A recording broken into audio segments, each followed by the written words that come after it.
L'euro, l'or et le pétrole rebondissent en ce lundi, donc lundi matin. On va faire donc le point sur également le calendrier éco, les annonces, etc.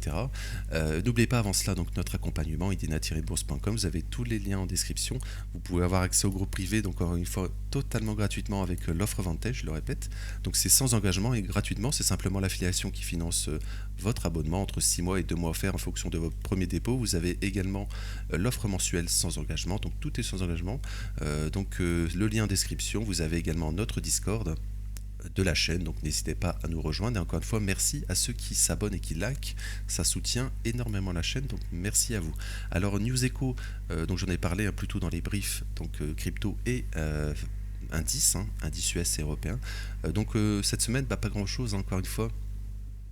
Dans le shutdown, on a en fait un jeudi plein de stats éco, PPI, ventre au détail, etc.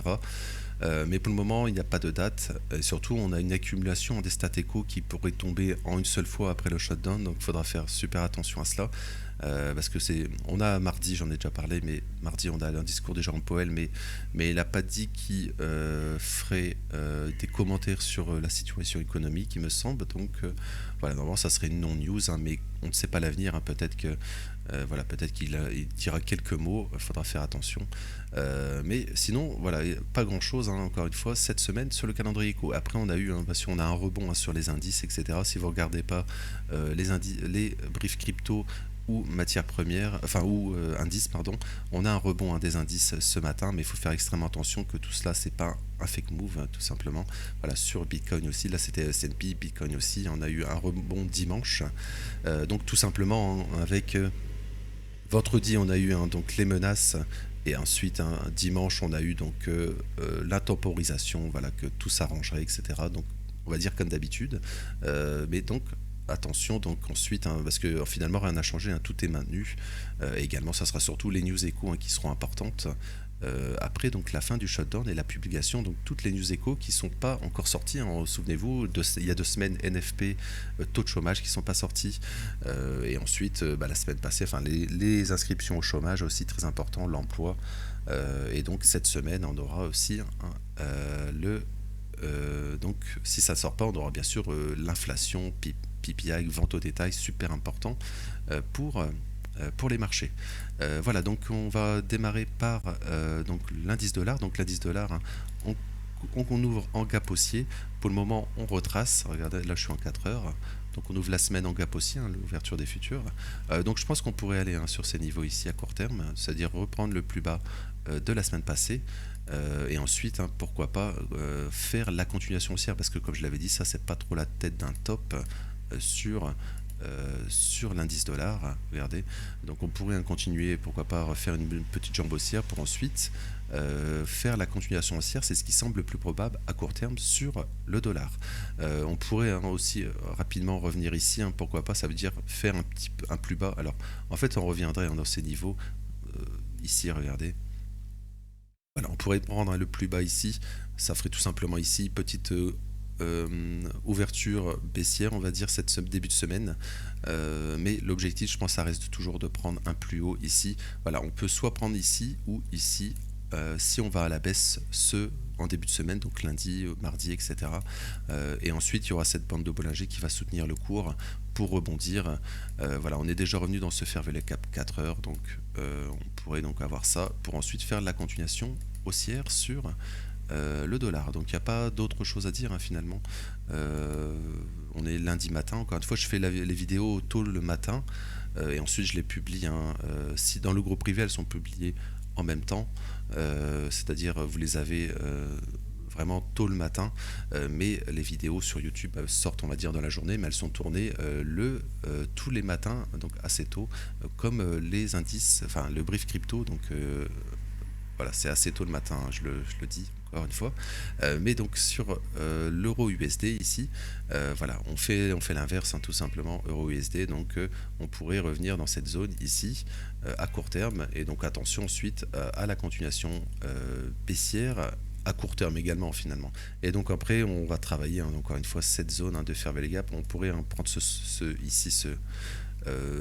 creux ici, et travaille toujours ce fair value gap. C'est la même chose sur l'indice dollar ici, c'est-à-dire voilà, travailler encore ce fair value gap ici. Donc sur l'or, on va probablement, on ouvre en gap baissier hein, l'or cette semaine, et comme on en avait parlé ce week-end, on pourrait refaire un nouvel ATH. Et donc là, on est probablement, on va refaire un nouvel ATH, et il faudra faire super attention parce qu'on aurait peut-être notre structure à court terme de double top, hein, tout simplement. Peut-être demain refaire un nouvel ATH aussi et se faire rejeter. Et là, on aurait notre config de double top, et sur le dollar, on pourrait sur l'or, pardon, on pourrait avoir au moins un retracement à court terme, c'est-à-dire sur au moins 1 ou 2 semaines, et revenir finalement dans ces zones, peut-être ici, voilà, refaire une petite baisse, ce qui nous ferait une baisse hein, pas non plus incroyable, mais après il faut voir le momentum, hein, c'est toujours la même chose, oui, de 5% environ, 5-6%, voilà, sur l'or, et après on pourrait après, ça ne voudrait pas dire hein, quand ça serait un top, ça voudrait dire peut-être qu'on voilà, on reviendrait sur ces niveaux, on referait un nouvel ATH d'ici quelques semaines, et là, il faudra faire super attention à la fin de l'année. Ça, je le répète, hein, on est toujours mi-octobre, on est mi-octobre maintenant, et là, fin d'année, si on fait un nouveau top d'ici donc novembre, etc., il faudra faire super attention qu'on ne fasse pas le double top en weekly, et là, on pourrait avoir une fin d'année avec un fort retracement sur l'or. Ça, on le répète depuis également des semaines et des mois sur notre chaîne, sur la chaîne tout simplement. Donc attention à la fin d'année sur l'or, encore une fois, mais à court terme, voilà, on pourrait aller chercher un nouvel ATH, et donc attention au rejet sur ces niveaux. Donc sur le pétrole, donc le pétrole rebondit aussi hein, avec les indices US. Voilà, on en avait parlé hein, encore une fois. Tant que c'est fair value gap en weekly ici est maintenu ici. Voilà, fair value gap baissier, on est revenu plein de fois dedans. Tant que c'est maintenu, on a eu la jambe baissière, on a eu la prise de ces niveaux qu'on en avait parlé, hein, les 60 $ qui étaient super importants. Pour le moment, on ouvre hein, comme sur les indices US, c'est-à-dire qu'on ouvre en gap haussier, on fait 0 plus bas, c'est-à-dire que le plus bas de la semaine, c'est le prix de l'ouverture à 59 $. Donc c'est un niveau qu'on va revenir hein, cette semaine, très probablement. Donc super attention. Ensuite, l'objectif, hein, c'est toujours le même, hein, on le répète. C'est d'aller chercher ici les 55 $. Donc on n'est plus très proche, on n'est plus très loin. Et finalement sur le pétrole, voilà, j'enlève ça.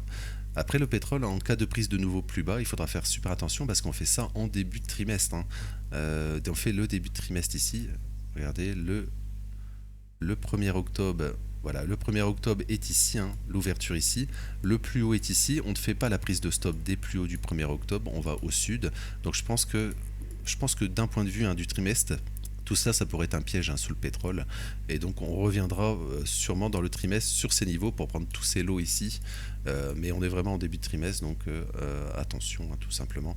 L'objectif sont tout simplement à la baisse, et ça on le dit depuis un certain temps sur le pétrole. Et donc attention tout simplement à ne pas faire ça, et ensuite finalement ça le short mensuel. Là au 31 décembre, c'est-à-dire faire le nouveau plus bas, même un peu plus bas, je dis 60, hein, mais ça peut être bien sûr plus bas, hein, faire un nouveau plus bas sur le pétrole à court terme, et ensuite le rebond de fin d'année. Et là on pourrait avoir un rebond assez important hein, sur le pétrole, c'est-à-dire on pourrait avoir notre structure de double bottom cette fois-ci sur le pétrole, pour ensuite voilà, faire quelque chose comme ça, et ensuite pourquoi pas aller beaucoup plus haut ensuite, mais ça on en reparlera bien sûr dans le futur sur la chaîne. Voilà, je vais m'arrêter là pour aujourd'hui. Donc n'oubliez pas notre accompagnement en description, notre Discord. N'oubliez pas également de liker et commenter et vous abonner, ça soutient encore une fois énormément la chaîne. Donc encore une fois, merci à ceux qui le font. Donc je vais vous retrouver demain pour pour les briefs quotidiens. Je vous souhaite un bon lundi, une belle semaine, et merci.